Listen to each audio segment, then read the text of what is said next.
Hello everyone, welcome to DeepSight. Let us take you on a journey through historical time and space to explore the profound connotations of ancient civilizations. In this issue, let us continue the content of the previous issue of Visigoths and introduce to you another branch of the Germanic people, the Ostrogoths.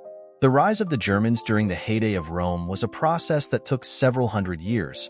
But why were they not wiped out by the powerful Roman Empire like other barbarians such as the Celts, and eventually became the dominant force in Europe that replaced Rome? What about the main ethnic groups? Let's start with a disaster in Rome in their heyday. AD stands for Anno Domini, Latin for in the year of the Lord, while BC stands for before Christ. For Rome, it was the golden stage of the Roman Empire's reign of Augustus, that is, Octavian. In order to stabilize the territory, Octavian decided to invade Germania on a large scale. Continuing the glory of his adoptive father Caesar, the Roman army conquered all the way north to the vicinity of the Elbe River. In the lull of victory, German resistance seemed to be crushed. In 5 AD, Rome established a Germanic province east of the Rhine. The Roman nobleman Varus was appointed to take over as governor and supreme commander of the Rhine army. Varus tried to introduce Roman taxation and legal systems, but this was inconsistent with traditional Germanic culture. There was a great conflict, which caused strong dissatisfaction among the Germanic barbarian people. For the Germans, only slaves paid taxes, so Varus ordered severe punishment for opponents, which aroused strong dissatisfaction among the Germans. In addition, Varus lived a luxurious life in the local area, was dissolute, cruel, and tyrannical, and oppressed the Germans. His rule soon aroused resistance from the Germans.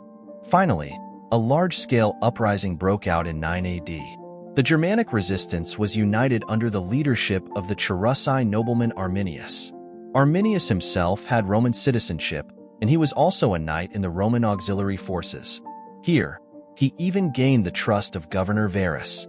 At this time, he stood up and persuaded the Teutonic tribes to send troops. Ancient Germanic people are often described as tall and strong. They lived in the cold Nordic regions, and their lifestyle included hunting and fighting, which prompted them to develop a relatively strong physique. This difference in body shape and structure became an important advantage in the military's combat effectiveness in the cold weapon era, when weapons, equipment, and tactics were balanced. However, the combat power of the Roman legions that we have been describing across the Mediterranean is actually not the same. The ancient Romans were relatively small. According to archaeological research, in the 1st century AD, the average height of ancient Roman men was about 1.65 meters, and that of women was about 1.55 meters. This is also similar to the average height across Europe at the time. It was not until the second half of the 20th century in modern history that average height began to increase significantly as nutrition and living conditions improved. The reason why the early Romans achieved various brilliant achievements against the barbarians was mainly due to their well-equipped equipment, superb tactics, concentration of troops, and the ability to defeat more and less. But once the Germans, who were physically strong enough to compete with 10, were organized, this advantage disappeared. In September 9 AD, Varus learned of the Germanic rebellion from Arminius and prepared to lead 3 Roman legions to leave Rome at Vetera on the border, which is now the base camp of the Santin garrison.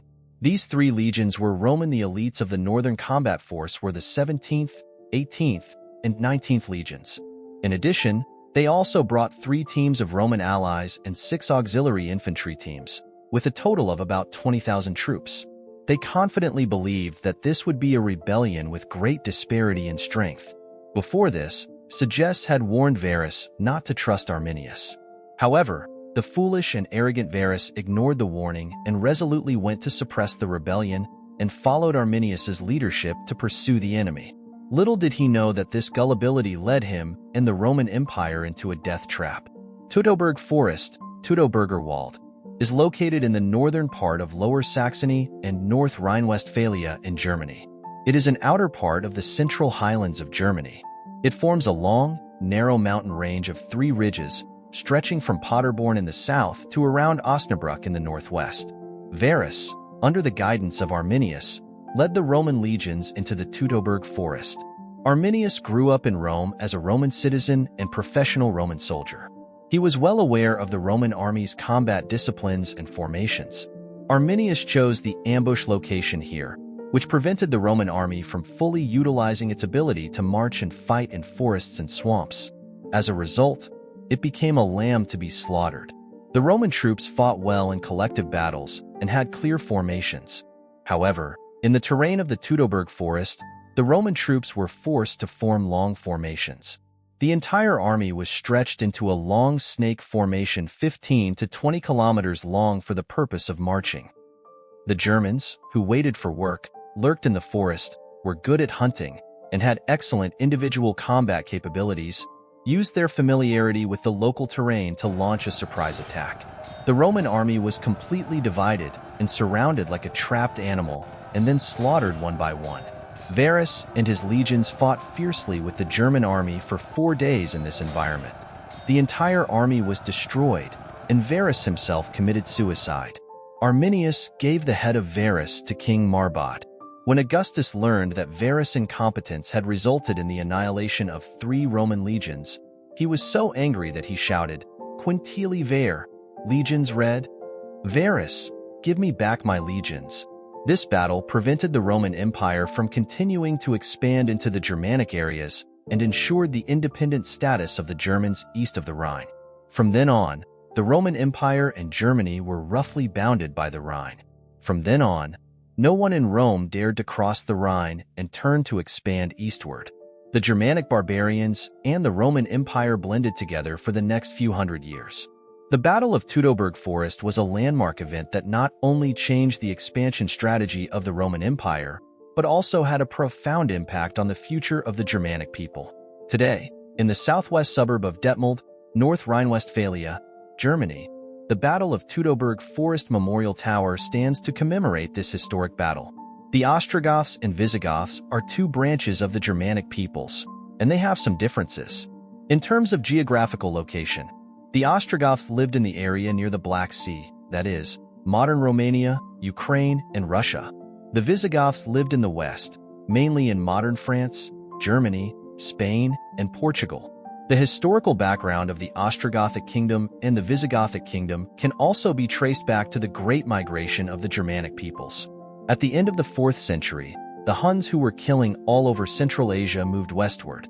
Ostrogoths living on the borders of the Roman Empire sought refuge and poured into the Roman Empire in large numbers like the Visigoths. Let's talk about an important figure of this era on the Italian peninsula. Odoacer, who is a representative of the outstanding Germans produced in this historical environment and has Germanic ancestry. By 470 AD, he was already an officer in the Western Roman army.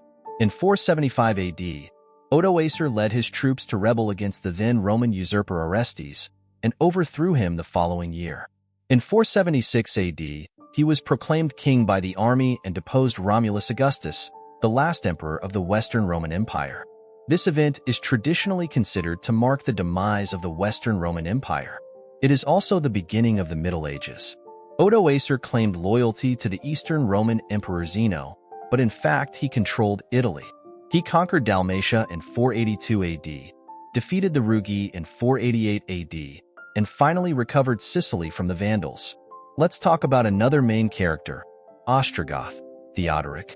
After hundreds of years of integration with Rome, the Germans have formed a huge sphere of influence in the army. Theodoric spent his childhood as a hostage in Constantinople and received a Roman education. The conflict between Theodoric and Odoacer stemmed from a power struggle. After 2 invasions of Byzantium and the near capture of Constantinople, the Byzantine Emperor Zeno was forced to agree to Theodoric's invasion of Italy. In 488 AD, he led the Ostrogoths to conquer Italy. In AD 493, Theodoric and Odoacer reached an agreement after a campaign to rule Italy together. As part of the agreement, Odoacer even gave his son as a hostage to Theodoric, showing his trust in the agreement. However, this trust was exploited by Theodoric.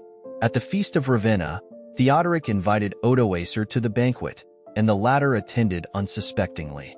At the banquet, Odoacer was thoroughly bewildered and let his guard down, possibly because he believed in the peace agreement that had been reached between the 2 parties. However, Theodoric had different plans. In the middle of the banquet, Theodoric invited Odoacer into a small room for a private conversation. Odoacer followed Theodoric into the chamber unaccompanied by a guard. Odoacer was caught by the ambushing guards, and Theodoric pierced Odoacer's body with his sword. This incident reflected the cruelty and unpredictability of the power struggle at that time. Theodoric was determined to take extreme measures to consolidate his power. This murder made Theodoric the sole ruler of Italy, ending the power struggle with Odoacer. Theodoric then established the Ostrogothic Kingdom and made Ravenna its capital. Its sphere of influence roughly covered the Italian peninsula and nearby Croatia. Theodoric was an educated leader, and Italy was in better shape under him than under many 5th-century emperors. It can be said that the civilization of the Western Roman Empire continued in Italy under Theodoric. Let's introduce other historical facts about Ostrogothic. The language of the Ostrogoths is Gothic, an extinct East Germanic language. Gothic is one of the earliest Germanic languages we know of. Written records in Gothic mainly come from the 4th and 5th centuries, and the Ostrogoths established the Ostrogothic Kingdom in Italy at the end of the 5th century. Over time, Gothic was gradually replaced by other languages, especially after the Ostrogothic Kingdom was conquered by the Eastern Roman Empire. The last form of Gothic was Crimean Gothic, but it also disappeared between the 16th and 18th centuries. Today, Gothic has no living speakers, but it remains an important object of study in linguistics and history, as it provides valuable information for understanding ancient Germanic language and culture. The Gothic alphabet was created by Bishop Ulfilas in the 4th century and is called the Gothic alphabet. This alphabet was specially designed for translating the Bible into Gothic. The Gothic alphabet is influenced by the Greek and Latin alphabets, but also contains some unique characters designed for Gothic phonemes. There are 27 letters in the Gothic alphabet, each of which has its own unique shape, which is more complex and decorative than modern English letters. The writing style of Gothic letters is usually upright, sometimes with some slanted and curved strokes, giving it an ancient and formal feel. Although the Gothic alphabet is no longer widely used, it had a considerable influence on the subsequent development of European writing, especially in the Gothic art and architecture of the Middle Ages, where the style of the Gothic alphabet can still be seen. Today, primarily as an object of historical and linguistic study and adopted in modern design and art, Gothic fonts generally refer to decorative fonts characteristic of medieval Europe. The cultural characteristics of the Ostrogothic Kingdom are very unique. It is a product of the fusion of Germanic traditions and Roman culture. The degree of Romanization in the East Gothic Kingdom was very high. This process can be traced back to the Hellenization process of the Goths in the 1st century BC, which laid the foundation for later Romanization. In terms of culture and education, the Ostrogothic Kingdom inherited the Roman education system, and law schools and rhetoric schools in the city still flourished. The lifestyle of the Ostrogoths was also influenced by Rome, and they retained many Roman social systems and living habits. The rulers of the Ostrogothic Kingdom adopted Roman political ideas and tried to make taxation more equitable, with the poor paying less and the rich paying more. In terms of belief, the Ostrogoths mainly believe in Arian Christianity, while the local Romans believe in Orthodox Christianity. In terms of legal system, the Ostrogothic Kingdom implemented a dual legal system, with Roman law applied to the Roman remnants and Germanic law applied to the Ostrogoths. The art and architecture of the Ostrogoths have significant uniqueness in history. The architectural style was influenced by Roman architecture and also has its own characteristics. Their buildings often have solid structures and functional designs, but also incorporate some Germanic elements such as wooden structures and decorations. In terms of decorative arts, the Ostrogoths like to use geometric patterns and images of animals and plants for decoration. These decorations were used not only in architecture but also in utensils and weapons in daily life. The Ostrogoths are also unique in religious architecture. Their churches are usually relatively simple, but they use murals and mosaics to display religious stories and images of saints in their interior decorations. The art and architecture of the Ostrogoths had a profound impact on later generations, especially in medieval Europe, where Gothic architecture and art were largely inspired by Ostrogothic culture. The Ostrogothic Kingdom existed for only a short 60 years, and its sphere of influence was roughly in the Italian peninsula and nearby Croatia. The demise of the Ostrogothic Kingdom occurred in 555, when the Byzantine Emperor Justinian launched a war against the Ostrogothic Kingdom and eventually conquered the entire Italian peninsula. This also marked the end of the Ostrogothic Kingdom. With the changes in history, the identity of the Ostrogoths as an independent nation gradually disappeared. In modern times, there is no particular nation that can be directly claimed to be descended from the Ostrogoths. Due to historical population mobility and ethnic integration, the blood of the Ostrogoths has been mixed with other ethnic groups. However, according to historical records, the Ostrogoths moved into Italy after the fall of the Western Roman Empire, so their history is closely linked to the current region of Italy. In addition, some historians and documents mention that Spain and Sweden have historically claimed kinship with the Goths.